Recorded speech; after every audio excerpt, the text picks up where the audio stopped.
Okay, we are live, we are back. This is Senate Finance. We're gonna continue our walk through or testimony taking on H 887, the yield bill. And there is the proposal for a short-term rental, be in Airbnb only, not motels or hotels, in the bill. I believe it raises $6 million. Which is a half a cent. So we're gonna take some testimony. The first I have is Lisa Ford. So Lisa, come up and just state your name and who you represent and who you are, and the floor is yours. Okay, hi everyone. I'm Lisa Ford from Guilford and I represent myself, Okay. actually. And you are Cozy Vermont Cabins? I am Okay. over there in Guilford and I really appreciate this opportunity. I've never testified before, so bear with me. Okay. I don't muddle too much, try to keep focused. I have some notes. So just about myself, I've lived in Guilford for 30 years with my husband, raised 3 children. I've been on public school board, so I understand the situation that you're in now. I've been following that closely. I'm also currently the board chair of the Boys and Girls Club. I have to go through a budgeting process myself. Well, we got you a So little bit of money so far in our budget. Yeah, and we did the Governor yearly level services budget. here, so thank you. And then, in addition, I've operated a vacation rental for 11 years, serving over 500 guests. So I've been doing this longer than probably a lot of people.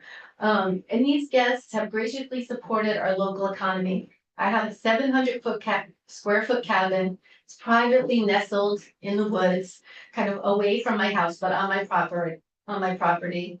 Offers all the amenities needed for a romantic getaway. Just to kind of give you an idea of who I host. I'm an hour away from the closest ski area. I'm not a resort. None of my guests ever ski. I really cater to couples and solo travelers of all genders, races, and age. I hosted honeymooners, mini mooners. I didn't even know that was a thing. Engagements, elopements, and writers. I'm an affordable option, charging only a nightly rate of $160 to $175 a night. I'm extremely honored to be an ambassador for Southern Vermont. I love what I do. It's the best part-time job I've ever had. So I know all of that. The job.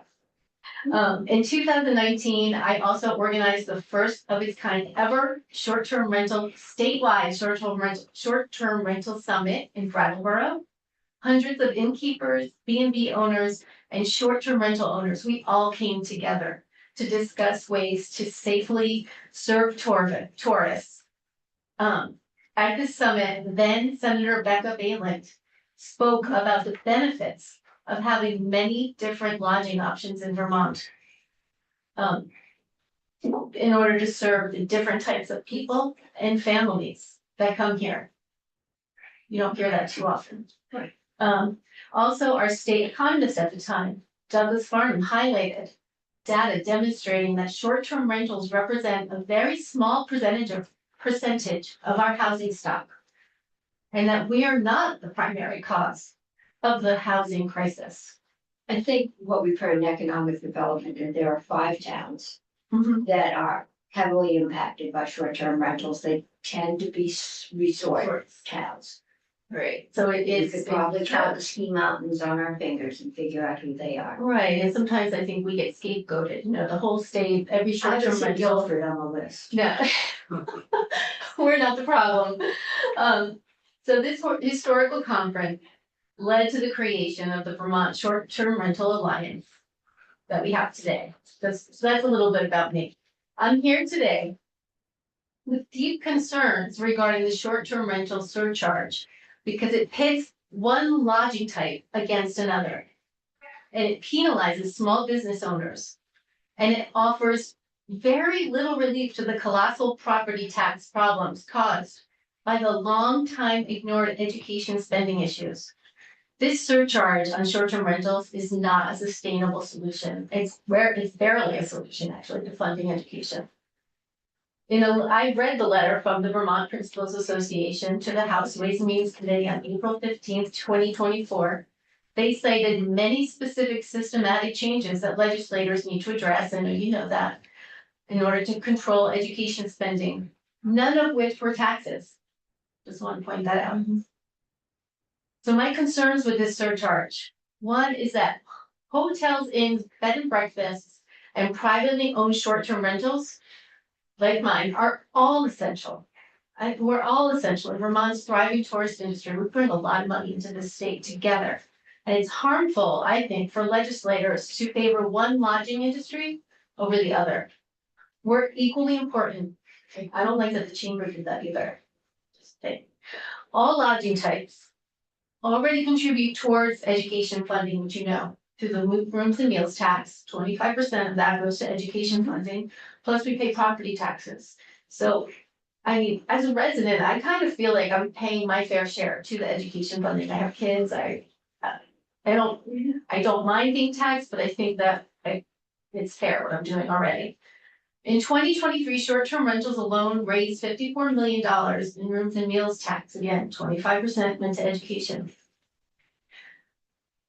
50% of short-term rental owners, just to know, are like myself. They are full-time residents of Vermont. Unlike hotels, short-term rentals are small businesses with small profit margins. Hotels are owned by billionaires who don't even live in Vermont. And there is a limit to how much we can ask tourists to pay. This surcharge will certainly make it more difficult for me to attract guests and pay my own property taxes. And then please remember that short-term rentals are revenue generators for our state. Therefore, any increase in short-term rental taxes paid by guests can potentially reduce the number of visitors staying in Vermont, thus reducing the state's revenue, which I don't think is sustainable for the state. Sounds like you need all the revenues you can get.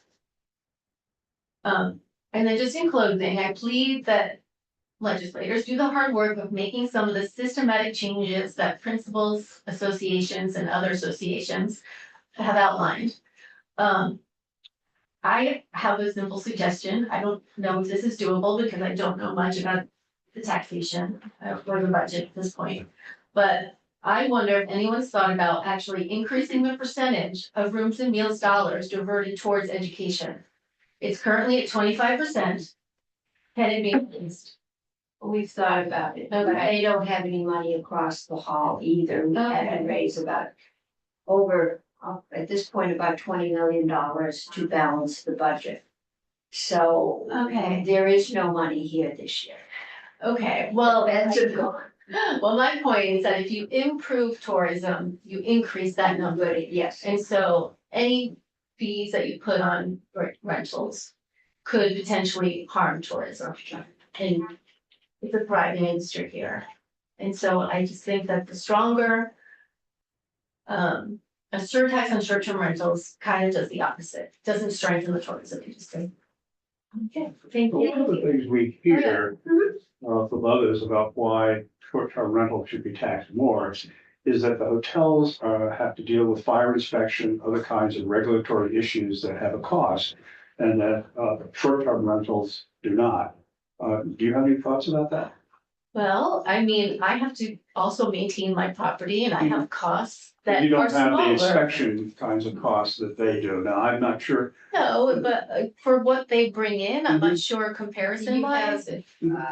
Fire alarms, CO2 detectors. Yeah, I've had someone come into my building and make sure that I have an egress, and I know that that is a requirement, actually. So while I'm on a smaller scale, there are still expenses. They're on a larger scale, so their expenses may be bigger. But we all have expenses. There's been another proposal raised that, well, let's put a tax of some kind on rooms, but put it on all rooms, whether it be hotel rooms or short-term rentals, and treat them both the same. What would you think of that? Well, A small tax. it would be, I 0.5%. heard you talking about that. I mean, it certainly would be fairer and it doesn't pit us against each other. Mhm. Although I feel like competitively, people may look to other states. And I feel like it would be toward them to be more appealing to visitors to come here. And then let's raise revenue.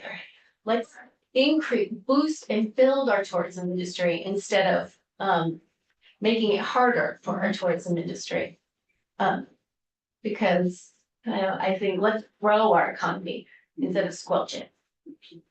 Thank Thank you. Thank you.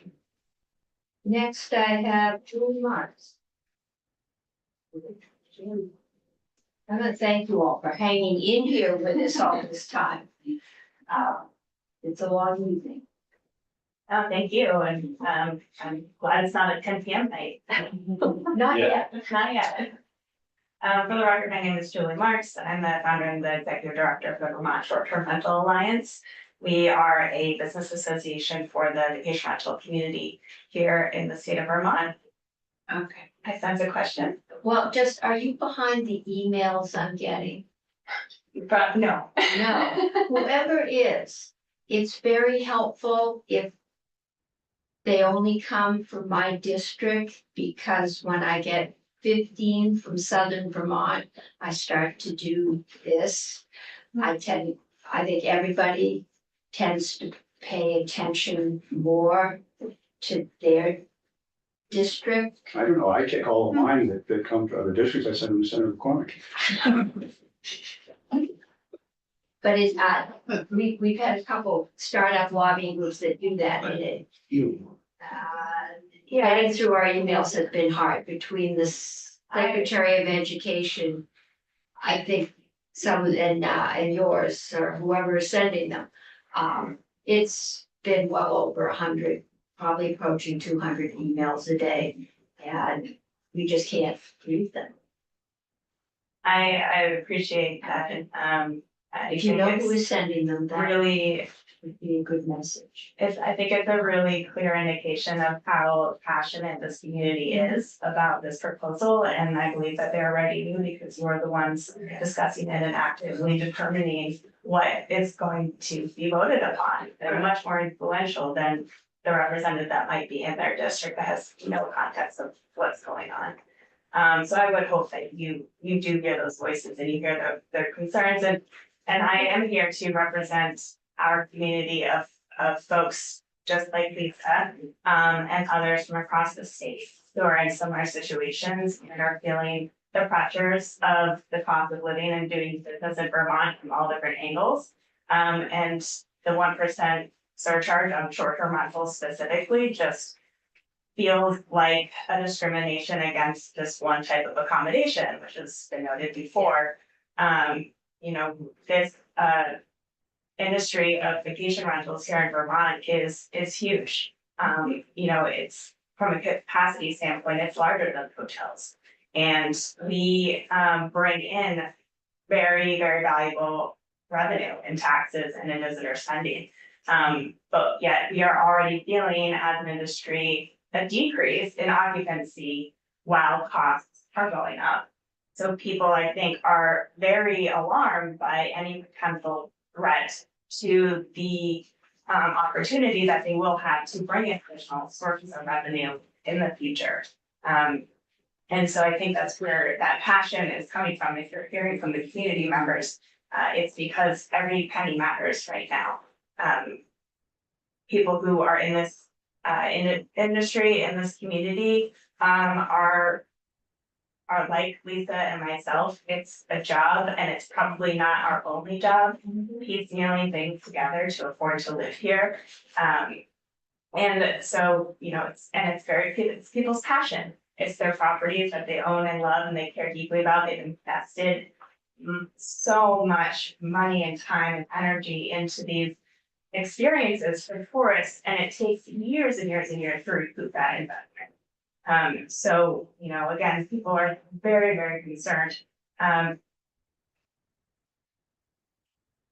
other, point that I wanted to make, I think Lisa covered a lot, and I would just echo some of the data and offer, to answer any questions that you have about the industry in general. And I can speak to the safety inspection question as well, but keeping in mind that this tax does affect hotels in a way, because many of our larger hotels, especially resorts, operate as short-term rental managers. They offer short-term rental management We've been told service. that they wouldn't be picked up because they're under a management company. We're gonna look into that if we decide to go forward with anything. Well, okay, I think that becomes a little bit more complicated than when you think about how this would be implemented and how you would define.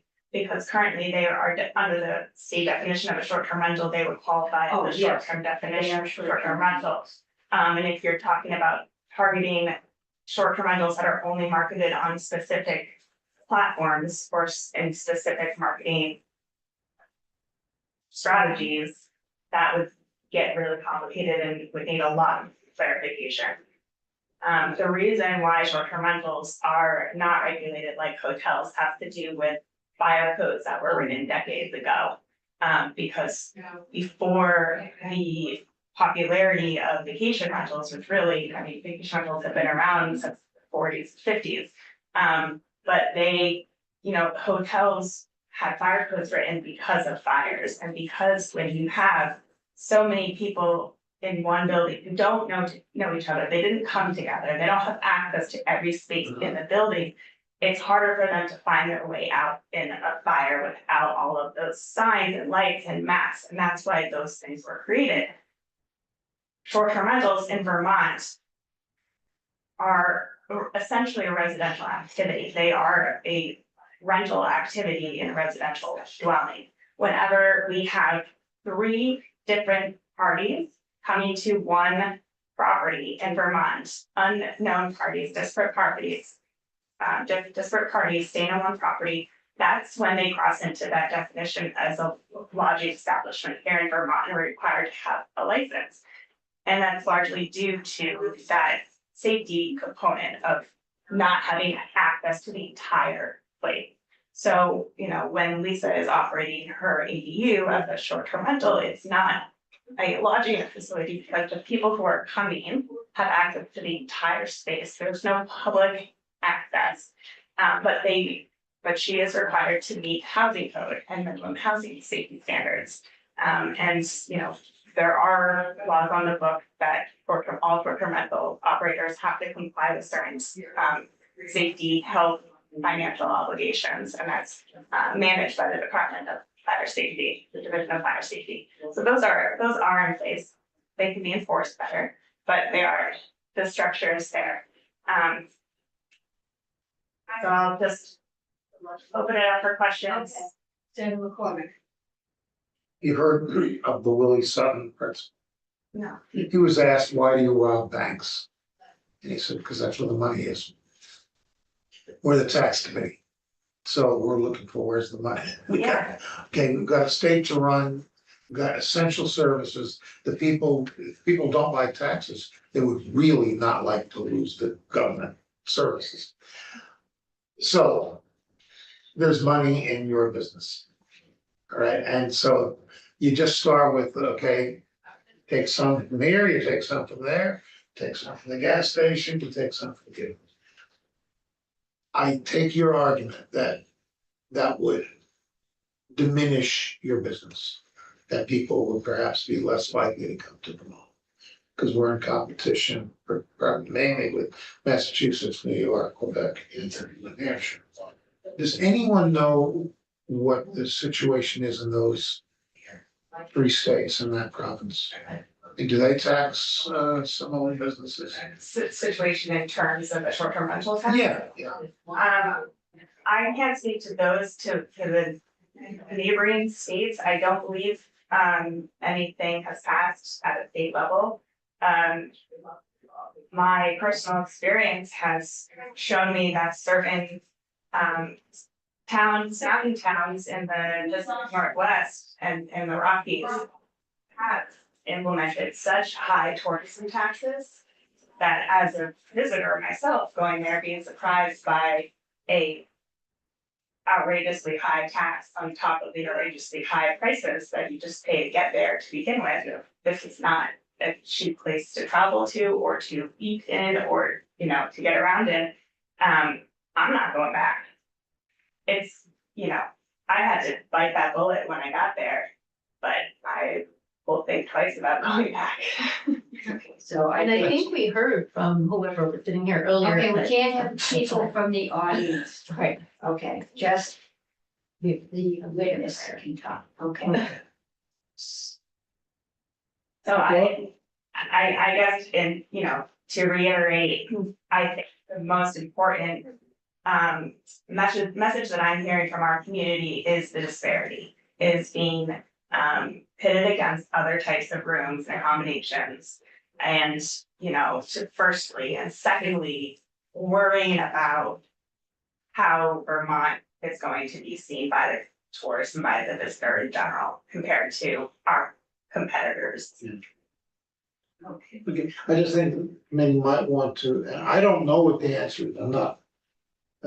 Pushing an Yeah. agenda here, just, I think it would do well to, there probably are data somewhere. On where's the tipping point? How much tax can you get away with? Before, my sense is rooms and meal, every now and then we've thought about changing the rate on the rooms and meals tax. And then the question always comes up, how much can we get away with before they say, oh, I'm not going to Vermont, I'm going. Yeah, They're not gonna do that over a couple of bucks on a meal. They're gonna maybe even if they grumble. depends on how high the price of the meal goes. Yeah, and At some that's, point, I can't afford it. But somebody like Tax Foundation might have some numbers. Yeah. That would be a good deficit. Maybe. where's the trigger point? Yeah, we could check with that. And then Ron. I'm sorry to be late, but in case this didn't come up. There has been talk of, oh, but should we exempt owner occupied? And if we do that, I think the revenue rate goes down significantly. So if it hasn't come up, I just want you have some numbers on that. It has not come up. We don't have very good data on owner occupancy rate because we don't have a short-term rental registry. However, what we understand to be true and what we see in other similar markets where there has been data collection is that it's about 50% owner occupancy rate. That's true for Maine and New Hampshire and Canada near us. Okay, thank you. Thank you. Thank you for hanging in there. Amy Spear. Amy, I'm gonna be joined by Kim Dunn. this is your show. All right. You can do what you would like. Just introduce both of you to the record. Thanks. Thank you all for your time this evening. For the record, my name is Amy Spear. I'm the Vice President of Tourism with the Vermont Chamber of Commerce. To start, we do want to be very clear that short-term rentals are an important part of the visitor economy, and the options are important for the visitors that are coming to the state. Turning, the Vermont Chamber has long advocated that there should be a level playing field for businesses providing overnight accommodations to the traveling public. However, as the issues being framed, particularly as we look from a short-term rental tax potentially adding 0.5% to the rooms tax, the equity in operations, that perpetuates the imbalance that currently exists in the regulatory landscape. So to be clear, as we've mentioned earlier, short-term rentals operate in a very, very different regulatory landscape than licensed lodging properties. For example, they're subject to ADA compliance. So if a licensed lodging property wants to have a pool, they need to have a lift so that their pool is accessible. That is not something that short-term rentals are subject to. Kim can speak later. I know there's a significant cost to installing lifts, for example, to a pool. Can I ask a question? Yeah. This example came up, Megan is a good advocate for you. And I was thinking more about it because I used to do disability relationship work in Burlington, that was part of my job. And if a restaurant was required to have some kind of ramp or, accessible entryway, they could make the case that it would cost, too much of a percent of their overall business. So let's say you are a really small lodging operation. Do you have the ability to say, I don't have the that's a financial hardship? So I've talked to lodging properties that have gotten rid of that amenity because they can't afford it. And I'm not sure, Kim, maybe you can speak a little more to that piece on the affordability. So specific to the pool. Okay, I just Oh, need you. I'm sorry, my name is Kim Donahue and I am the owner of the Inn at the Round Barn Farm in Waitsfield, Vermont. I performed the Yeah. wedding of my I sister-in-law. remember, and they just had a lovely baby. Specific to the pool, it's not just the ADA, it's also the additional requirements in the long 45-page and recently revised health code. I had to remove that amenity from my property offering, decreasing the value of staying at my property. The whole pool Okay. is now no longer accessible to anyone. It's not an amenity that I can charge for, and it has decreased the value of my room rate. I had to lower my room rates because of it. As far as a hardship for a property installing or becoming ADA compliant, there you reach a point where you're not able to claim a hardship if you are also including that ADA compliance in property renovation or in a change to the structure. So you may not be exempted for that from the hardship if it's in relation to another renovation or restoration that's taking place. Is that federal law that guides? I'm not entirely certain where the compliance issue lies, but that is how that works for us at the ground level. That's Right. what, yeah, most building codes, any significant alteration triggers sprinklers, it triggers Correct. all kinds of business. It can trigger just the change in the way that your water system is managed.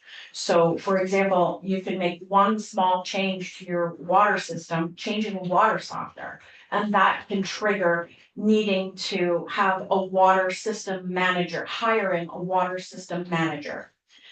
So very innocently, you can make one change to your property, and because we adhere to the full health and safety regulation set forth by the state of Vermont, we not only add new technology that's beneficial, but we also have to add additional expense over and above the cost of the improvement. Water system, that's the first time I've heard that. Oh, I'm I happy to did. introduce you to him. I did have the experience of selling a house that had an infant in it. It was being rented as an Airbnb, and it did not pass its water test. There were bacteria in the water.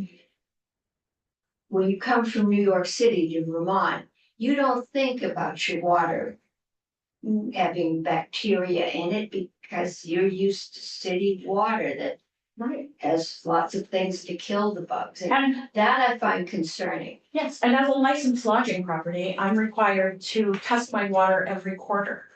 There's a cost to that, Yes. in addition to hiring a water system manager. His name is Dick Chevalier, if you're interested in having one of those on your property. I never even heard of those. All right, we'll keep moving. Yeah, so from a regulatory perspective, as we covered, licensed lodging properties and short-term rentals operate in very different realms. So really, by, changing from a short-term rental tax to an increase in the rooms tax is perpetuating that imbalance that we're already seeing. So really, I asked the committee, why is that dichotomy acceptable? So if we're looking at regulatory, we should probably be looking, maybe we need to have a level playing field with how we operate. I know that's not the germane to this committee, but shifting to another question that was brought up earlier about what are other states doing. In Massachusetts, they recently passed a short-term rental. So jurisdictions have the ability to add a surcharge. It's up to each jurisdiction to decide, but I believe it was in Cape Cod, they added about a 6% surcharge to short-term rentals recently. And that's in addition to what they have. I've gotta go look at my bill, because I did rent something not long ago. I believe that never was- passed the $200 cleaning bill, which explained the $90 a night And rate. it's I similar do to how. know, I knew it up front, but yeah, that's where they're making their money. So in Massachusetts, really, it's up to the jurisdiction to decide what surcharges they want to add on. I can fact check the exact percentage that's been added, but there is an additional tax on top I of. think the short-term mayor, rentals.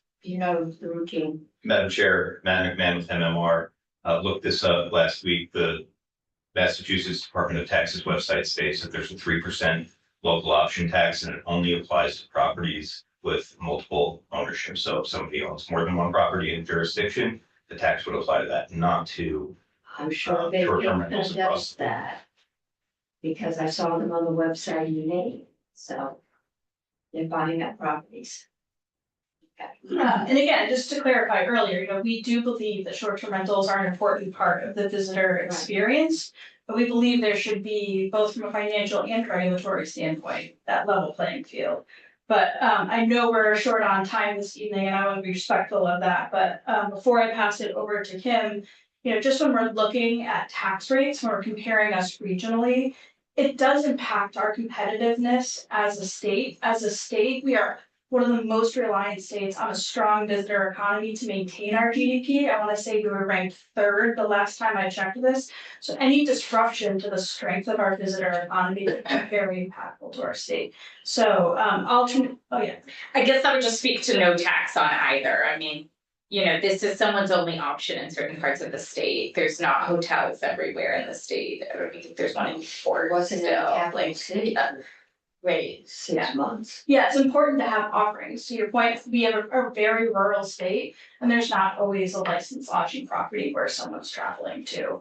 And if the license, there's a difference between coming here as a couple or single to go skiing and coming with a family where you have little kids running around.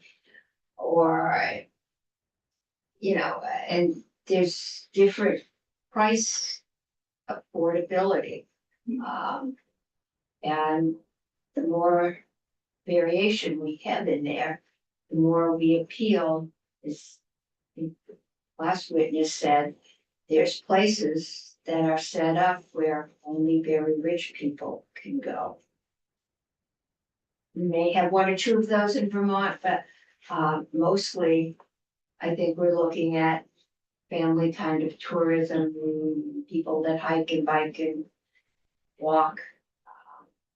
Yeah, I think I'll let Kim Yeah. pick up on that. Amazing. I think she's ready to speak on that front as the chair of our lodging council. Appreciated working with the Round Barn too. Yes, and hike, bike, and get married in the Yes. state of Vermont. That is important. And, yeah, that is very, As we found out during COVID, yes, the indeed. wedding industry is big and very well organized and did get really hit with COVID.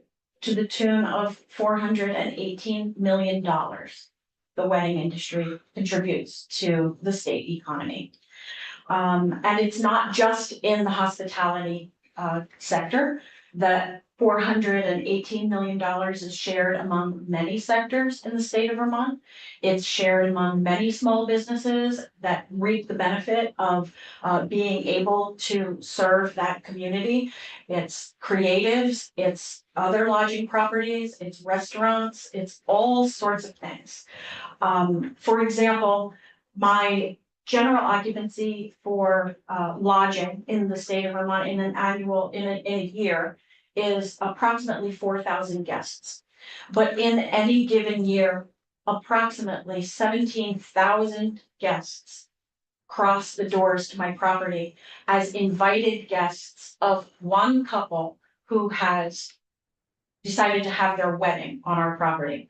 For every dollar spent on my property by the couple or by the 12 rooms that I have, 4 additional dollars are spent within our local community and the state of Vermont with other businesses. One person is reviewing the budget for the total expenditure for their wedding. They're looking primarily at the expenditure that they are writing the check for.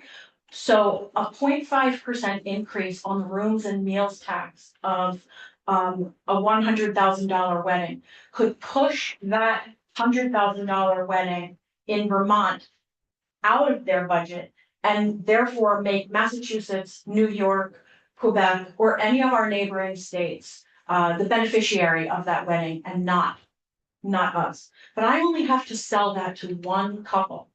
And that increased tax rate to the bottom line, to the full gross of their event expenditure could mean the loss of that $100. It's not the same as going to a property for a vacation or to visit for as a single night, and you're responsible for your rooming expense. And at checkout, you're surprised by a 6% additional local fee or a 6% additional rooms and meals tax. This is upfront dollars that are being considered when Vermont is being considered as the location for this expenditure. It's already too late once you're checking out. You didn't make the decision to do that. It's too late, you stayed. So it would be detrimental to Vermont's competitive nature with our neighboring states to make it unaffordable to bring this business here. Whereas I'm a small business owner. It's a small business, but I employ 43 FTEs. I'm going to pay the childcare tax. I'm going to pay the cloud tax. I'm going to hire Dick Chevalier to test my water. I'm going to, I'm experiencing all of the same price increases, property increases at commercial tax rates, not just personal tax rates. Many of my colleagues that own lodging properties in the state of Vermont are owner occupied. They're renting rooms in their licensed lodging facility to keep the roof over their own head. And it's these business activities that are critical to us being able to maintain these properties. I need the STRs. We need the short-term rental properties in order to support the visitor economy in the state of Vermont. But we need to be able to give people a reason to come here so that we can all benefit from the totality of the visitor economy. I just can't tell if you were advocating for no tax, including on short-term rentals at some point. Nobody ever. Right. Because I just to finish, I was gonna say that I'm on my soapbox about really specific communities, particularly around the ski areas, looking at going to 30-day requirements for short-term rentals, because there are about 5 communities in the state where these are a problem. And we heard about Moortown and Warren and Waitsfield, where there's 0% vacancy. It's a crisis that's bigger than just taxing short-term rentals. It's about areas where they really need to look at how this is impacting their housing. And a tax doesn't do that the same way as actually having the courage to do a local municipal change. It doesn't make sense for the state because everywhere else it's exactly what you said. It's people renting out a room. It's people making their property tax payments by having a small Airbnb. But you are in an area where it is actually really harming the workforce. Yes, that's true. And what I advocate for is leveling the playing field in the cost structure to running a business, because I also run a small business. So, but I pay a lot more regulatory, I have a lot more regulatory expenses. I have a tremendous insurance expense. I have a tremendous payroll expense. I have a tremendous employer tax expense, employer benefit expense. We need to have that shared. I can't accept all of the additional costs that we're all feeling.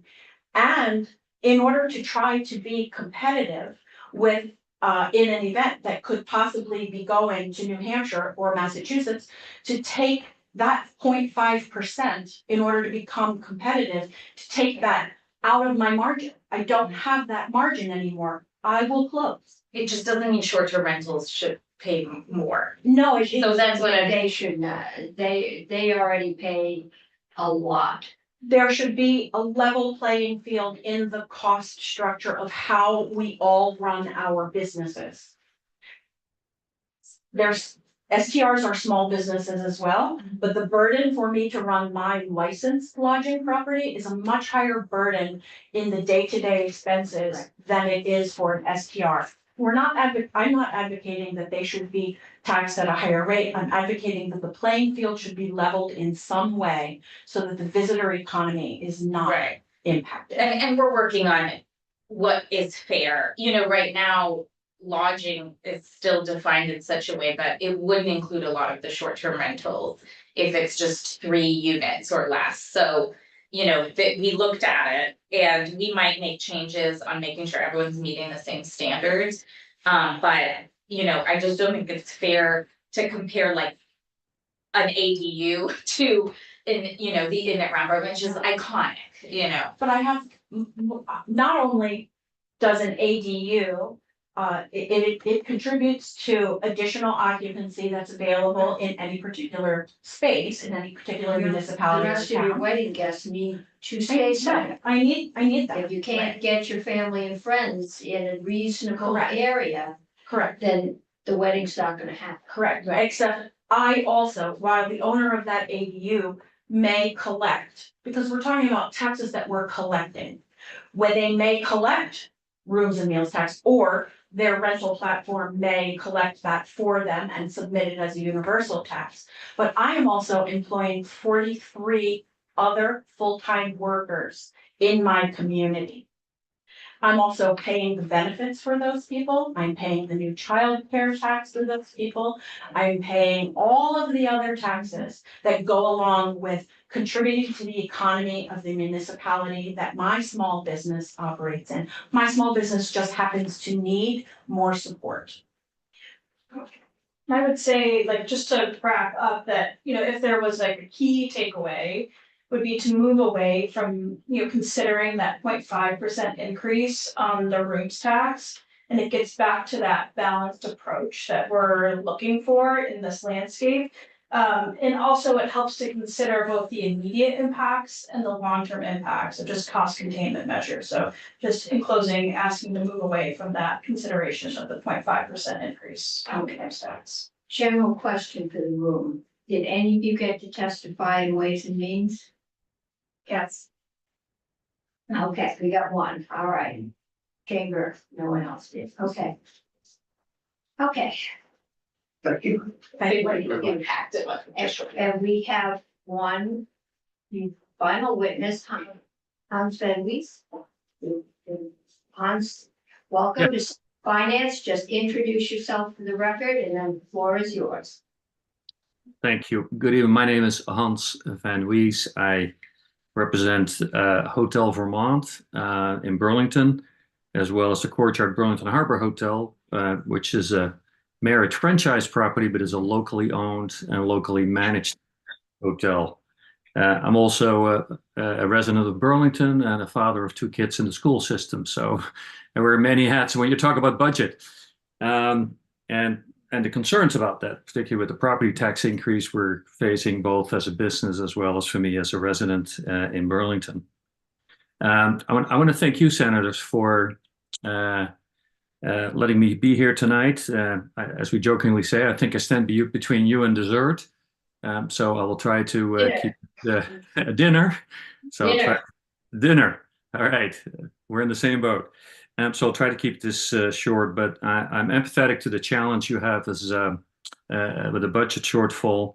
As you know as well, Burlington is facing the same challenge to perhaps even a larger extent relatively to the Burlington budget. And the previous mayor and the city council voted for 100% increase, and I'm saying this correctly, 100% increase in the local occupancy tax. So Burlington hotels will already face a 4% local tax in addition to a 9% state tax. So you can imagine we're not very crazy about increasing the state occupancy tax as well. We're already really going to be challenged by this. When I say challenged, I stood before representatives of the legislature 3 weeks ago, Tourism Day, and talked about workforce development and talked about the tourism economy. An industry, the hospitality industry, represents 35,000 jobs in the state of Vermont. I consider all these people professionals.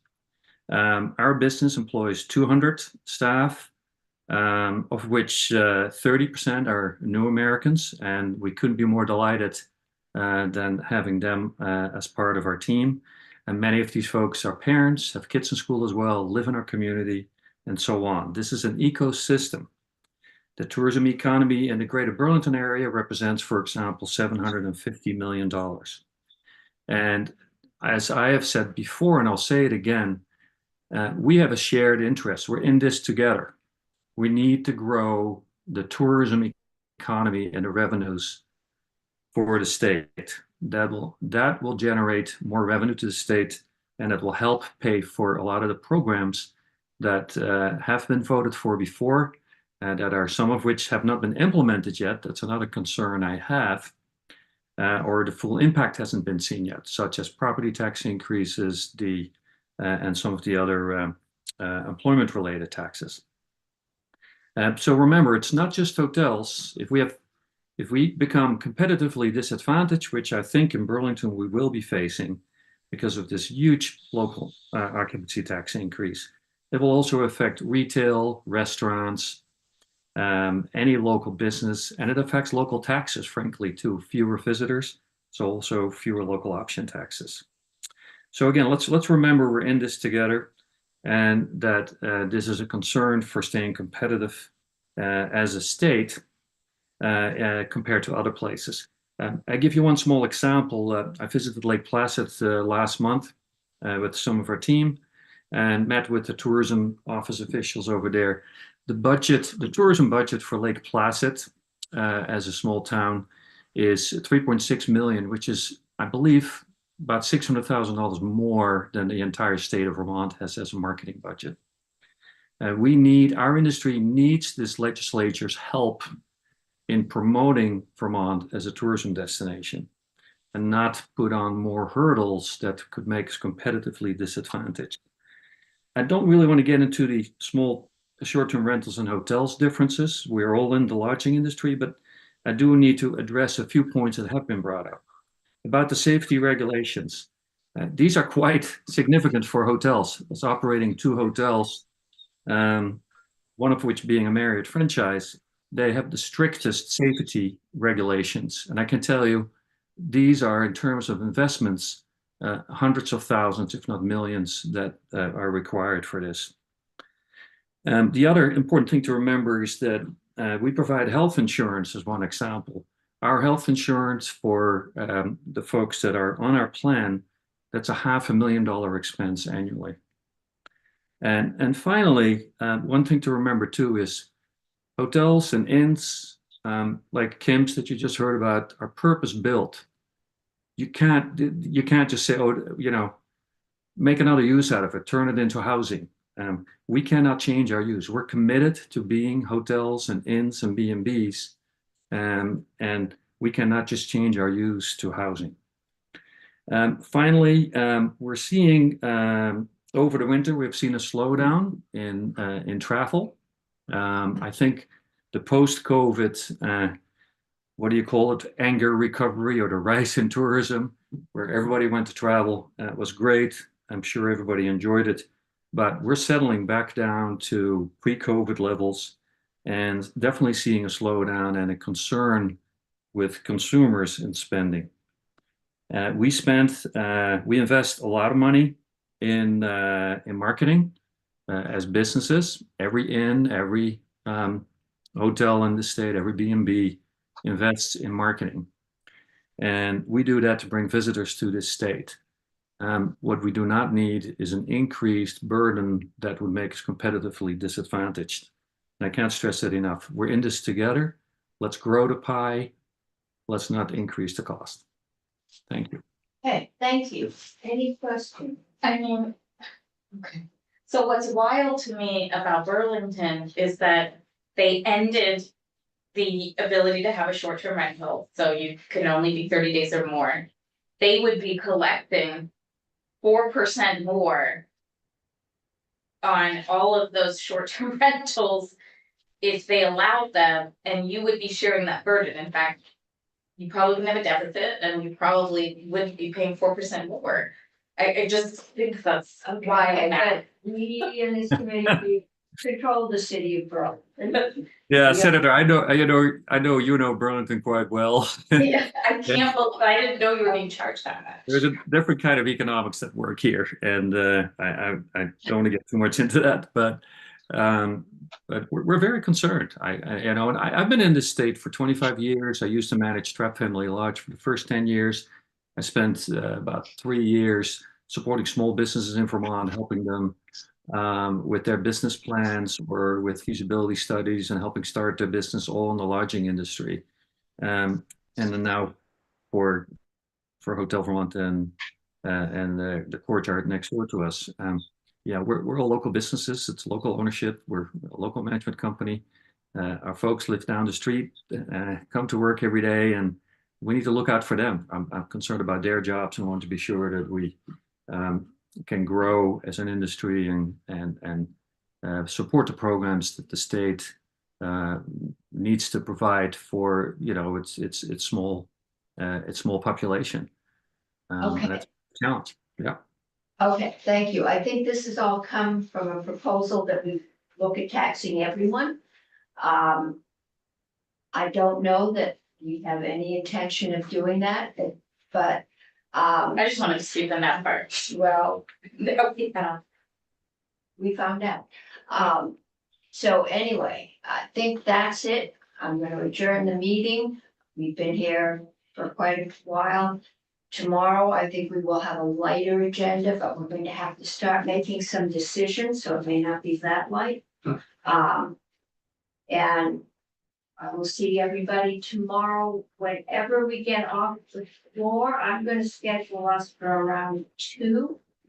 Cause I hope we can get off floor by 2. And we'll see where we go.